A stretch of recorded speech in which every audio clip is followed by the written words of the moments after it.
एक समय की बात है। पहाड़ियों के बीच बसे एक छोटे से गांव में समीर नाम का एक युवा लड़का रहता था।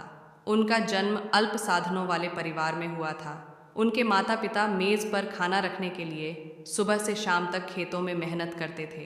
कठिनाइयों के बावजूद समीर एक अतृप्त जिज्ञासा और अडिग भावना से भरा हुआ था। उन्हें सबसे सरल खुशियों में सांत्वना मिली। घास के मैदान में तितलियों का पीछा करना, हवा की फुसफुसाहट सुनना और कागज के टुकड़ों पर कोयले के टुकड़े के साथ प्रकृति की सुंदरता का चित्रण करना। सपनों से भरे दिल के साथ समीर शिक्षा के लिए तरस रहा था। फिर भी गांव में एक उचित स्कूल का अभाव था।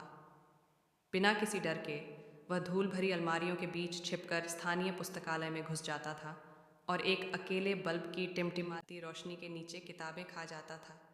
जैसे जैसे मौसम बदला, वैसे वैसे समीर भी बदला। उनके दृढ़ संकल्प ने उनके भीतर एक चिंगारी प्रज्वलित की, जिससे वे सभी बाधाओं के बावजूद उत्कृष्टता प्राप्त करने के लिए प्रेरित हुए। उन्होंने जड़ी बूटियों और उपचारों का ज्ञान प्राप्त करके गांव के डॉक्टर की सहायता की। उन्होंने बुजुर्गों की सहायता की, उनकी ज्ञान की कहानियाँ ध्यान से सुनी। वह समुदाय में आशा की किरण बन गए।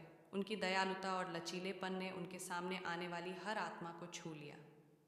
कड़ी मेहनत और ज्ञान की निरंतर खोज के माध्यम से समीर ने एक प्रतिष्ठित विश्वविद्यालय में छात्रवृत्ति अर्जित की। उन्होंने अपने गांव को अलविदा कहा।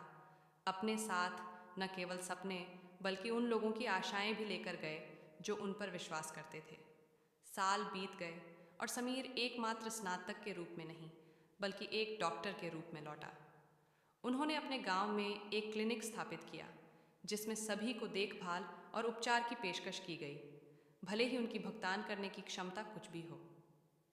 असीमित सपनों वाले एक गरीब लड़के से एक दयालु चिकित्सक तक की उनकी यात्रा ने पीढ़ियों को प्रेरित किया और दुनिया पर एक अमिट छाप छोड़ी। और इस तरह गरीब लड़के समीर की कहानी एक किंवदंती बन गई, जिसने सभी को याद दिलाया कि सबसे छोटी शुरुआत में भी महानता